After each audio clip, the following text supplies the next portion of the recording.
This movie is fucking horrible!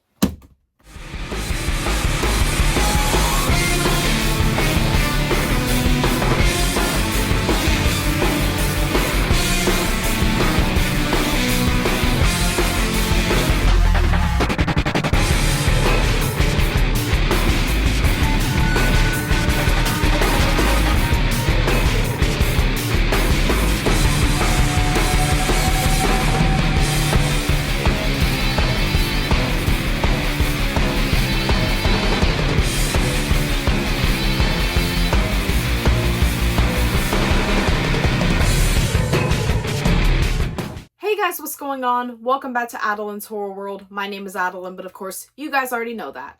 So last we left off, we took a look at the third installment of the Final Destination franchise, which I found to be kind of mediocre, but it was still a decent time, and a lot of fans hold that one as their favorite of the series.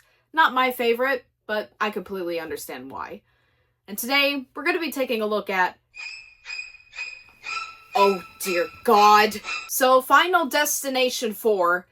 Oh, I'm sorry. The Final Destination stars Bobby Campo, Shantel VanSanten, McKinley Williamson, Webb, Nick Zano, and is directed by the late David R. Ellis. How did the director of the second movie direct this one? What the fuck? While at the McKinley Speedway to watch a live car race with his girlfriend and friends, college student Nick O'Bannon has a supposedly terrifying premonition of the cars getting into accidents and the debris flying into the stadium, killing everyone inside. In his desperation to escape, he manages to save all of his friends from the actual disaster along with other strangers that manage to get out in time: Lori Milligan, George Lanter, Wynorski, Janet Cunningham, Andy Kewzer, Samantha Lane, and Carter Daniels. However, as the days go by following the incident, Nick begins to have snippets of premonitions that warn him of oncoming deaths for the remaining survivors, as death begins to pick them off one at a time in the order they were originally meant to die. Yeah, sound fucking familiar? So when it came to the development of this film, there actually wasn't too much here, or at least that I could find online. James Wong did have the intention to direct this one after making 3, but he had scheduling conflicts, so he unfortunately had to back out. His scheduling conflicts were for Dragon Ball Evolution. Eric Bress returned from the second film to write this movie, and apparently the script impressed Craig Perry so much that they ended up greenlighting this film. But if it impressed Perry, then I don't know what the hell happened for this film to turn out so awful. Story changes? Rewrites? I don't fucking know. Filming for the fourth movie took place in New Orleans, Louisiana from March to May of 2008, making this the only installment of the series to be made in the United States, as the other films were made in Canada. David R. Ellis, who returned to direct, said that this was due to the budget already being high and because he wanted to bring business into the city. According to another source that I happened to find, the fourth movie had an incredibly troubled production. Who was that source? Craig Perry himself, ladies and gentlemen, because he has a YouTube account and has commented on other videos about this film specifically and the absolute hell the production went through. In his words are the following. Apparently, it was a Herculean effort to make a competent film that could be releasable. It was shot in 3D. Yeah, it shows. Craig admits that the premonitions throughout the film are, quote, dog shit, and the scenes at the fake-looking coffee shop were filmed at a studio facility in Disney World. Yeah, I'm not kidding. Disney World! That's just so fucking embarrassing. Final Destination 4, and by the way, I refuse to call it the Final Destination because it's not the Final Destination. Fuck you. Final Destination 4 was finally released on August 28th of 2009, and it went on to gross over $187 million against a budget of just $40 million.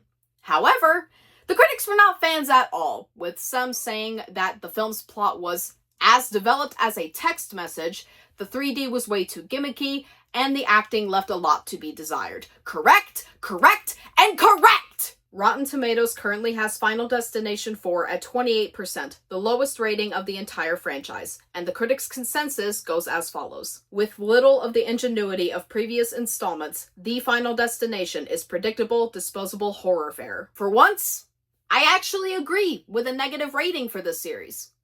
But with only one problem. It should be lower! Honestly, I don't even have any fun facts for this film. None of what I could find was really all that interesting. And there weren't really any fun behind-the-scenes tidbits that I could find, so I guess we're skipping trivia time this time around. Yeah, that goes to show about the quality of this film. So, story time, guys.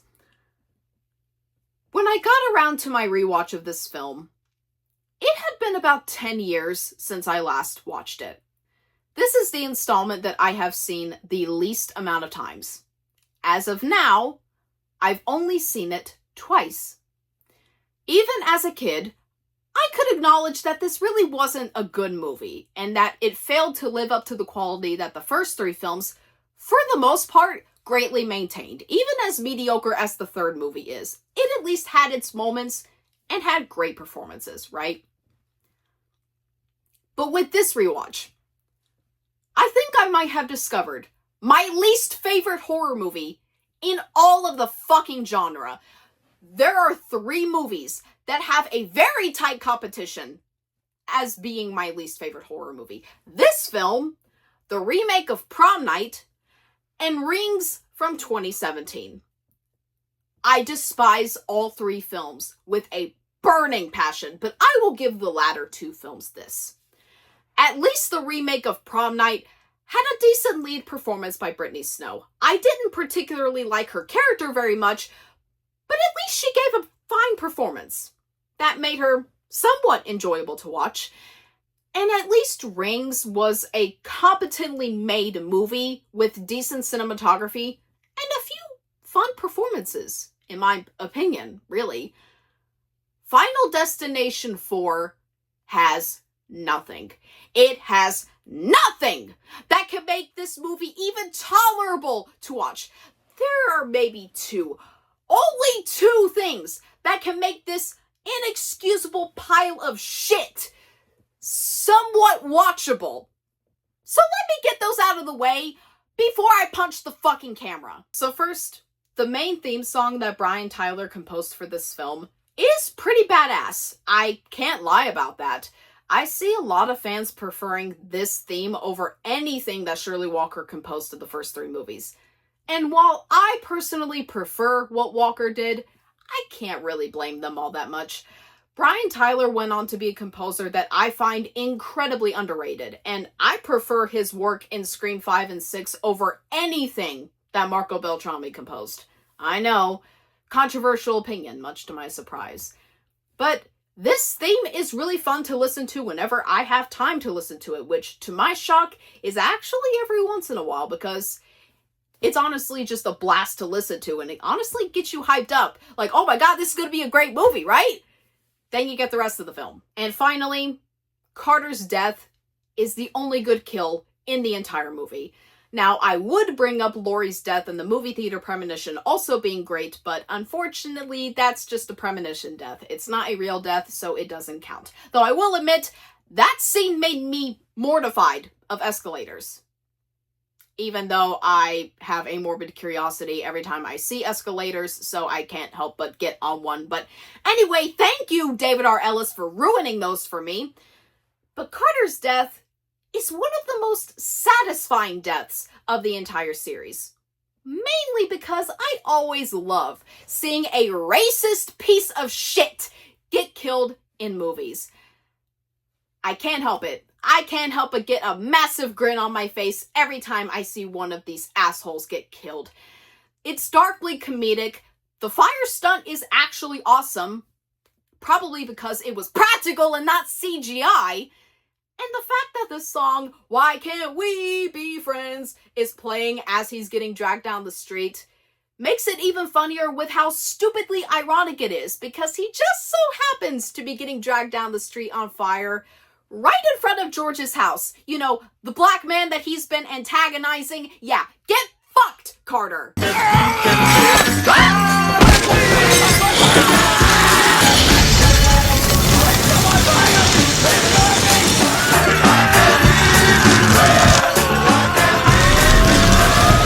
jump straight into the negatives.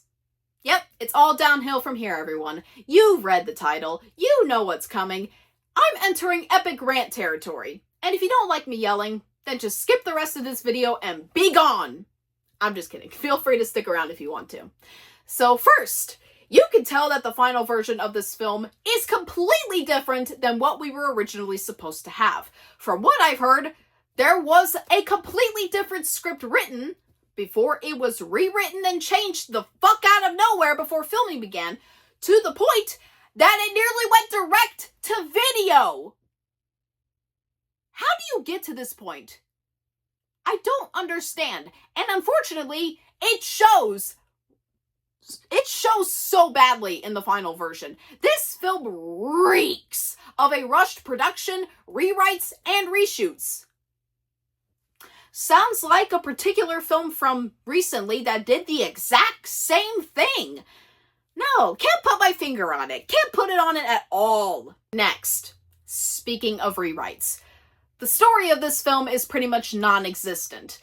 This was the point when the franchise just turned into a full-on parody of itself. This is a bare bones, by the numbers Final Destination film. They don't try to do anything new, they don't have new subplots, and they don't have unique ideas. It's just death going around killing people one at a time with nothing interesting to it. If you'll remember a few months ago, I harped on Freddy's Dead quite a bit for being a bad film, but I did give it credit for at least having somewhat interesting new ideas, even though they were brushed aside rather quickly. This movie literally has nothing to justify its existence. It has nothing besides the premonitions and the death sequences, which leads me to my next negatives. Next, and this is when I'm especially going to be pissed off. What the fuck is this premonition sequence? Who on God's green earth is scared of racetracks? Racetracks? Are you kidding me? The build up to this premonition is lazy and not suspenseful at all, unlike the first three films where there was proper build up, because this one just happens instantly. There's no suspense. The Rube Goldberg style of setup is comical in its execution. And this scene could have been cool. It could have been. It could have been cool if they didn't display to us the god-awful fucking CGI that not only plagues this scene, but also the entire film! And I'll get to that soon. Just play the fucking scene.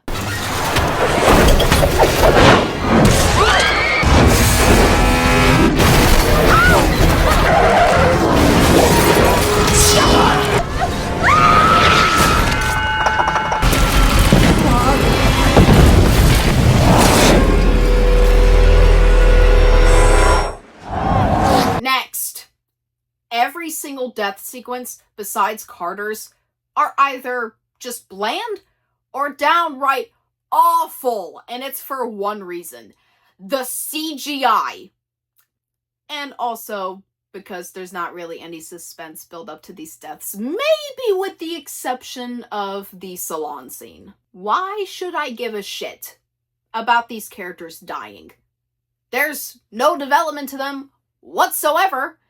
The first two films, even if some of the writing was iffy here and there, they got me to care about the characters. They actually had personalities, and they had a humanity to them that made me care when they were killed.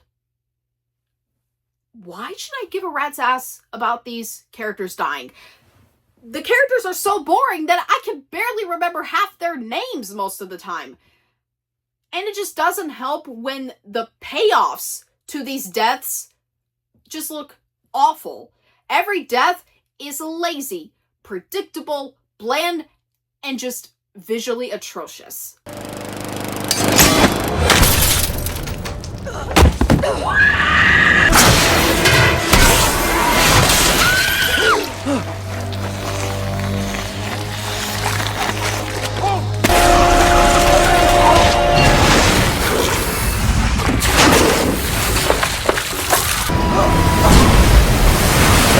My wife said that deja vu is like God's way. Next, speaking of the CGI, it is the worst CGI that I have ever laid eyes on in a film in my entire damn life.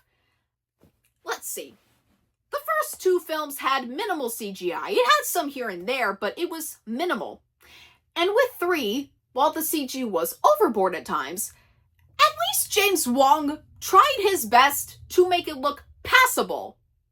They didn't even try here! What the fuck happened here? If you take a look at the behind-the-scenes footage, you'll see that they did try to do practical effects, especially during the premonition sequence. They even had an actual car on actual fire flying into the stadium. But because the film was in 3D, they butchered the practical effects and covered it with shitty CGI that looks like the PS2 if the PS2 came before the PS1.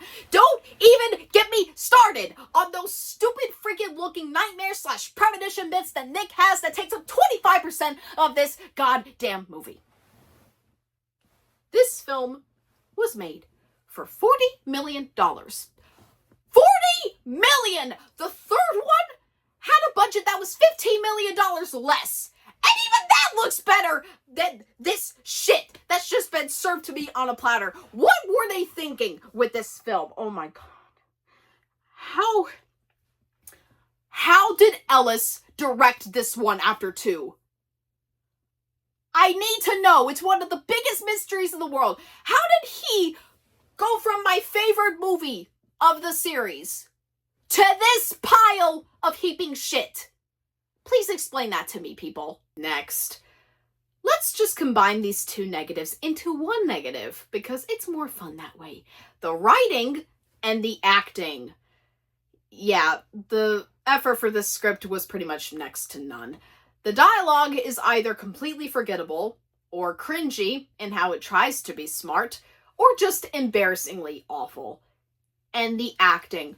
Holy shit, the acting. The acting in this film might be worse than the acting in Freddy's Dead. Maybe. The only actor that is giving any ounce of effort is the actor that plays George. And as a result, George is the only character that I actually kind of give a shit about. And the actor does a fine job. Everybody else in this movie needs acting lessons to the fucking max. And it's a shame. Because some of these actors went on to have actually decent careers. For example, Laurie's actress went on to be in The Boys. And good for her. She deserves to have a career. But the acting is just so bad. And I can't even defend it. The line deliveries, the facial expressions, the gestures they make, they all feel so incredibly fake. The actors, they just look like aliens that just landed on Earth and had to learn how to act in a movie in 5 minutes. Yeah, this might have the worst acting that I've ever seen in my life.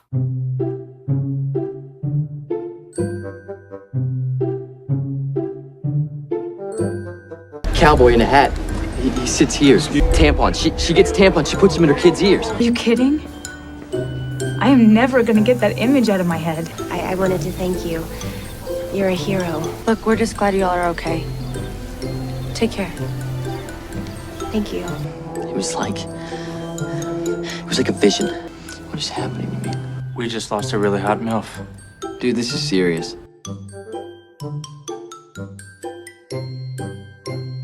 Hey, maybe if we can stop this mechanic from getting killed, we can break the chain. And the rest of us will all be safe. Man, I'm sorry for being blunt, but your life's in danger, and I think you're gonna die. I'm sorry, but we think that you're gonna be next. No, this is over. I'm not gonna take another day for granted. You only live once, right? No, I can't keep doing this, okay? You're both nuts. Don't you see? This is where I was supposed to be in the first place, not that stupid race. I was meant to see this movie. Next. There's no Tony Todd in this film at all. And that's a crime against nature. Not having Tony Todd in your Final Destination film is a cardinal sin that I will not be taking lightly. Now, obviously, the movies released after Bloodlines will be an exception to this because of Todd's unfortunate passing. Obviously, Bloodworth can't really be in any more movies, and I've accepted that because of Tony's death.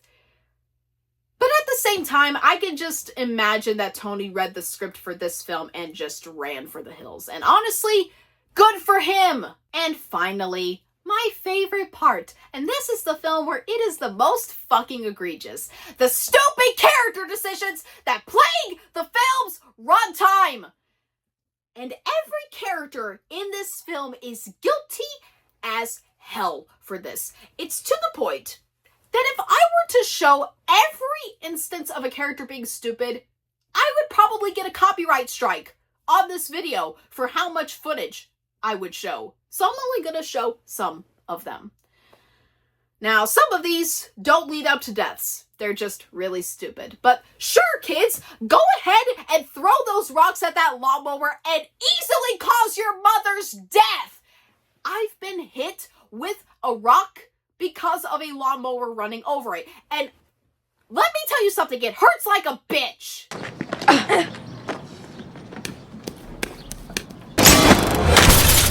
Sure, Janet, you can clearly see that the sunroof of your car is malfunctioning, and yet you still decide to go into an active car wash for some reason.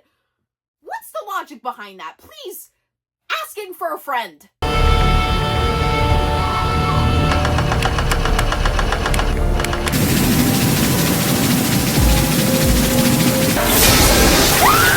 Sure, Hunt.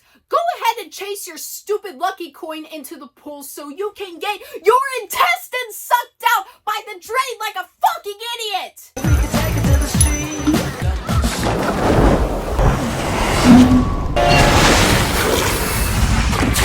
Sure, Nick and George, just take your sweet-ass time trying to save Jonathan's life in the hospital by taking the elevator instead of just running up the damn stairs, which would have saved you more time. What next he wasn't destined at all.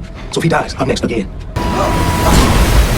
And sure, Lori, instead of just pulling off the shoe that is stuck in the escalator because of the shoelace, nearly get yourself killed by continuously pulling on it instead of just taking off the damn shoe.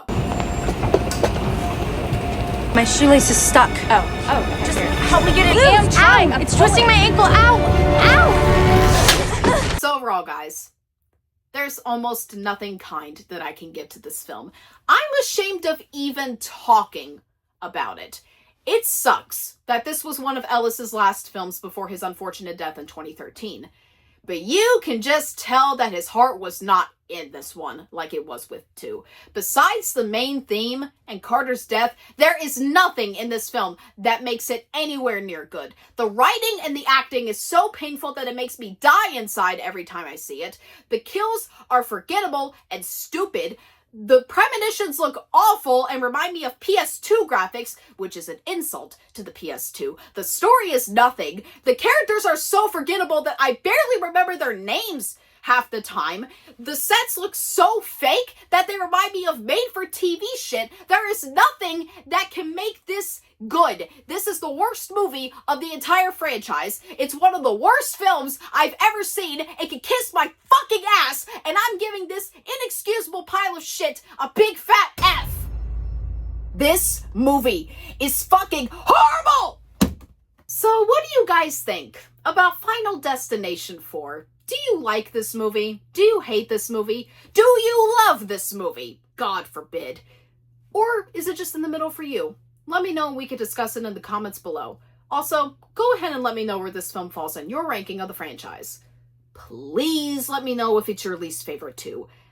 There's a surprising amount of people that actually like this one. The horror. So anyways, be looking forward to my next review, which will be covering the 5th installment of the series, Final Destination 5, which will actually be my first watch in about a decade as well, to my surprise. Also, if you're new to the channel, be sure to like the video, subscribe to the channel, and switch your notification settings to all. That way you can be notified for all future videos and content here on the channel. So anyways, guys, I guess that's pretty much it. So anyways, I'm Adeline. This is Adeline's Horror World, of course. You guys already know that. I love all you guys to death. And until next time,